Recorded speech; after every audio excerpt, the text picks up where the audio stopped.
What's good, YouTube? It's your boy Nick, and I'm back with another video, as you can see. And before we get started, if this is your first time on my channel, please make sure you hit that subscribe button. Don't forget to like this video, and don't forget to press that bell so you'll be notified when I do make new videos.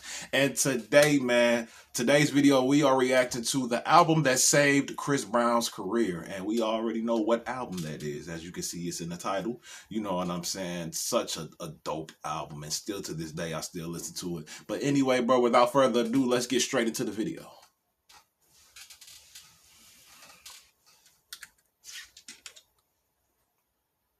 Chris Brown, born in Virginia May 5th, 1989, was born for superstardom since birth, developing his talent in a church choir and competing in local talent shows.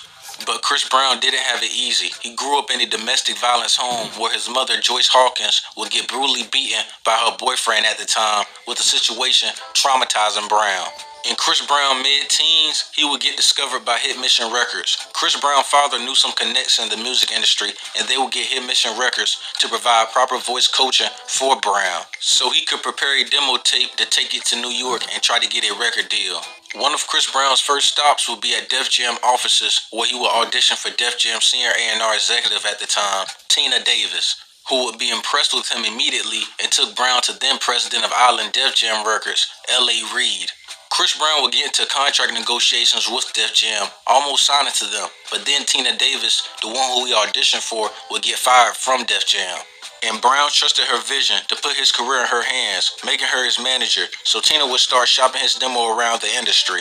Chris Brown in 2004 would have a major label bidding war going on with the likes of J Records, Jive Records, and Warner Brother Records. Chris Brown will ultimately end up signing to Jive Records in 2004. After seeing the success of Jive breaking acts such as Britney Spears and Justin... Fuck Justin Timberlake. Real talk. We still waiting on that apology for Mrs. Jackson, bro. We ain't forgot. We still waiting. So fuck Justin Timberlake.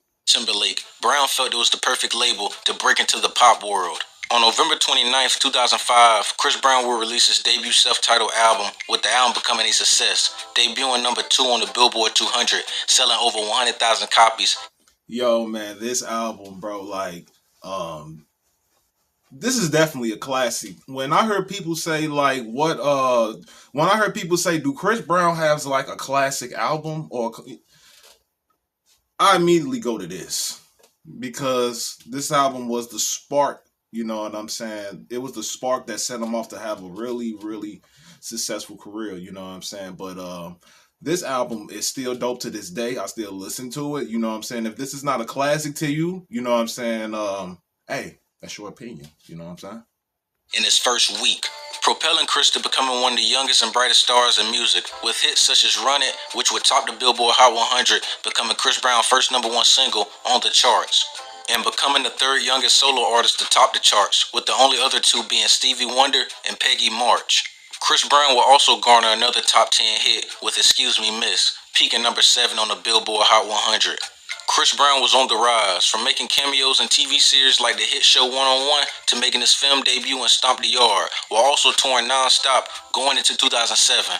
Building the momentum to get ready to drop his second solo album, titled Exclusive, dropping the singles Kiss Kiss, featuring T-Pain, which would top the Billboard Hot 100, peaking number 1.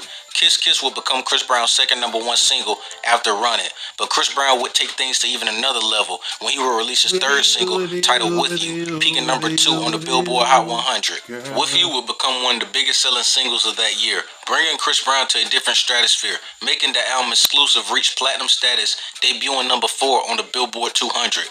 With Chris Brown's career going well, his love life would start looking promising as well when he would start dating rising star Rihanna, who he would fall deeply in love with. With Rihanna at that time beginning to become a household name herself, with hits such as Umbrella and Take a Bow.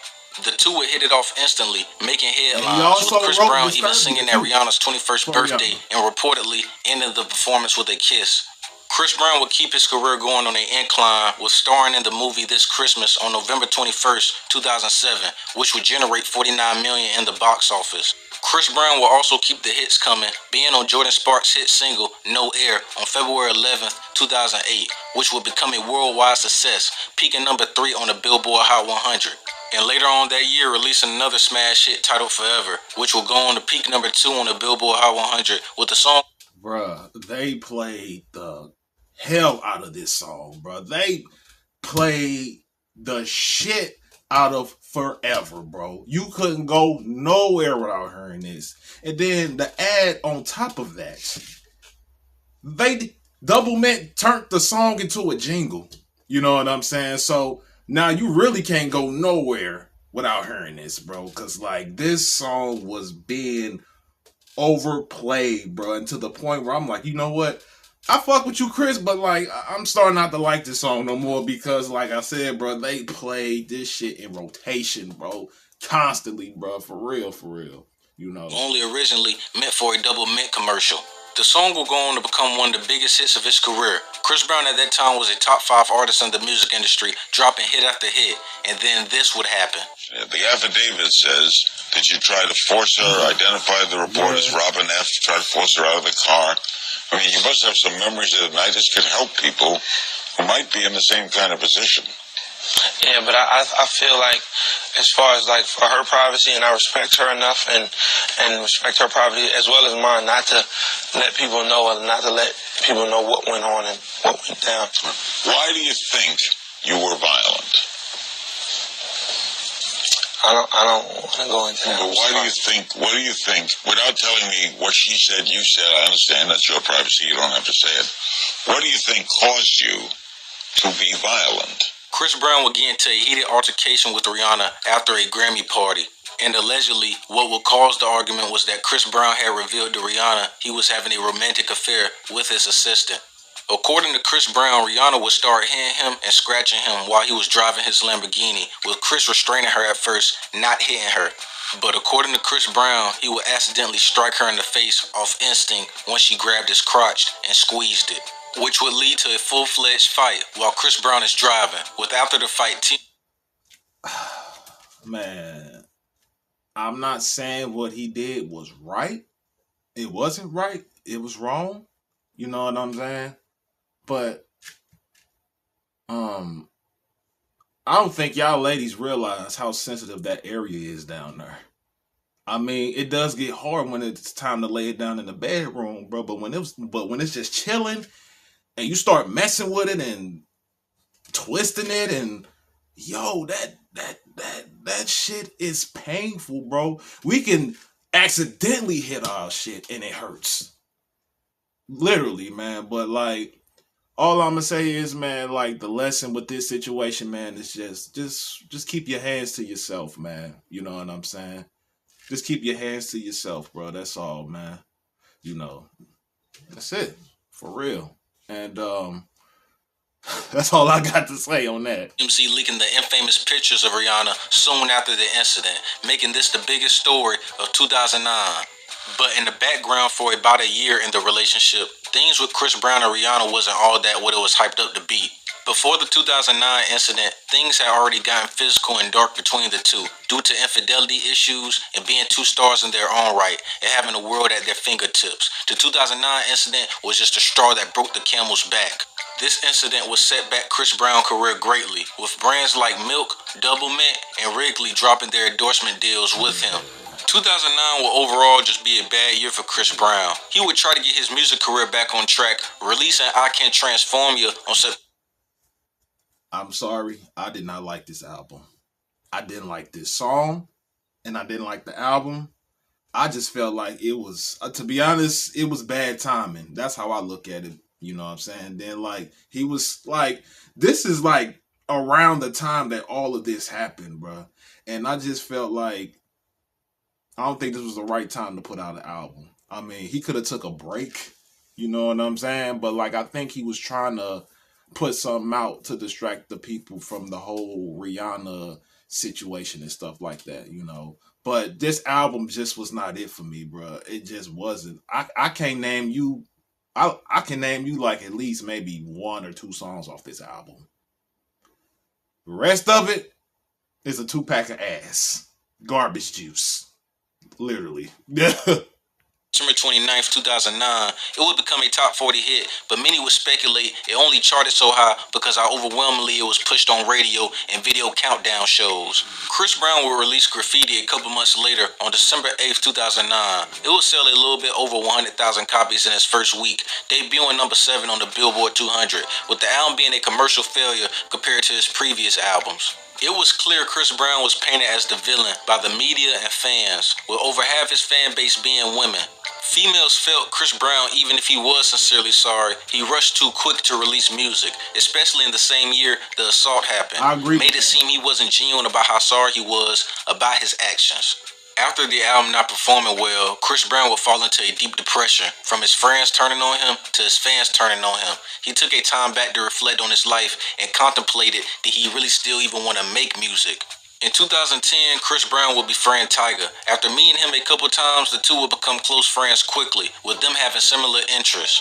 Tyga at that time wasn't a big artist at all, having a minor buzz in California and a developmental deal with Young Money Records. Tyga would give Chris Brown a new motivation and a new style to himself when Chris was down and out, motivating Chris Brown to not feel sorry for himself and to get back to being a young Michael Jackson. Yeah, Chris is like, he just like me though. We think alike, you know what I'm saying? And at the end of the day, you gotta think like Chris went through a point to where to the point to where he didn't even want to do music anymore. You know what I'm saying? Because people was bashing him so much. You know what I'm saying? Like in the situation he went through. And I didn't judge him. You know what I'm saying? Like I still looked at him like, yo, you Chris Brown, you Mike Jack. You know what I'm saying? You gotta make music. You know what I'm saying? But he wasn't like really motivated to do that. I flew out to Virginia. I stayed at his crib for like 2 months and we recorded a whole mixtape. That's when we recorded Deuces, all that. You know what I'm saying? So like I was with him at that point to where like people wasn't like really with him like that. You know what I mean? But I was just like, who cares what people think? You got the gift. Like a lot of us in this generation, a lot of people that never gonna have.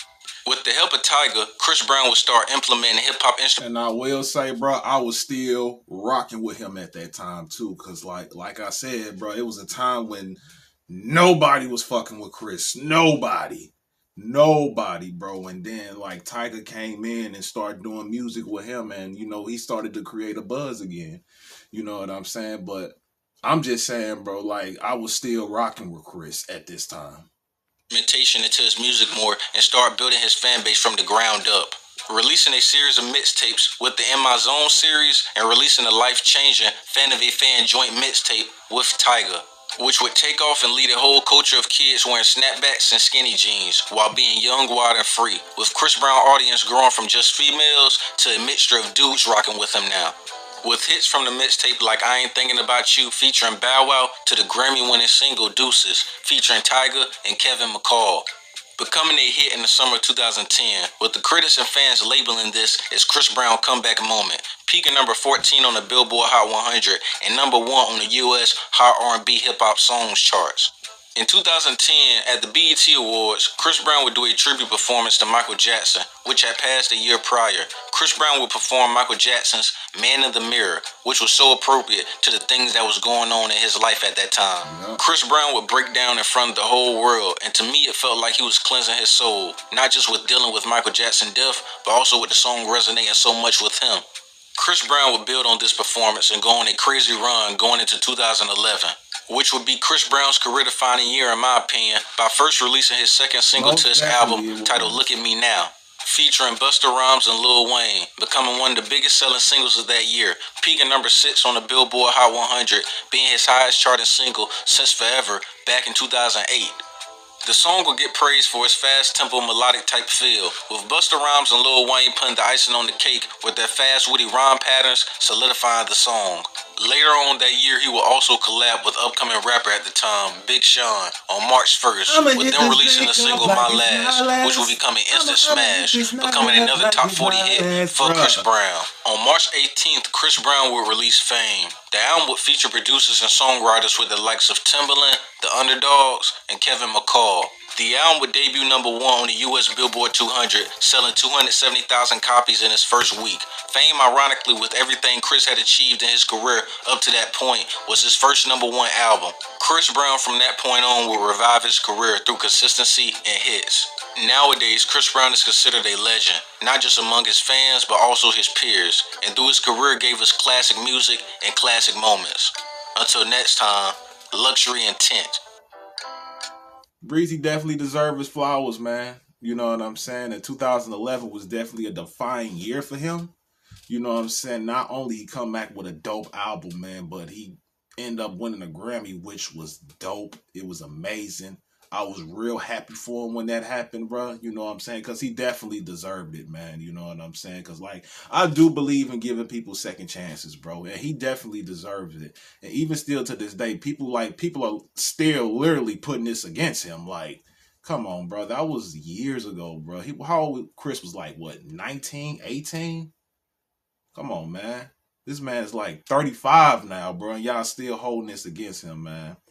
Yo, man, but he definitely deserved that Grammy. You know what I'm saying? He definitely deserved it. And I wanted to show y'all this as well, too. Like, this is my copy of the F.A.M.E album. You know what I'm saying?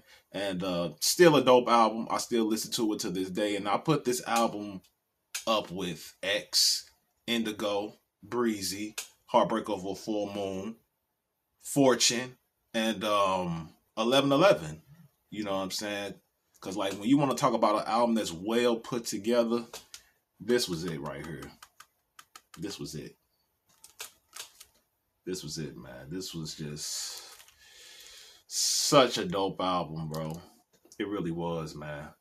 But I'm gonna end the video right here. You know what I'm saying? I don't want this video to be too long, man. If you guys like this video, make sure you guys leave a thumbs up.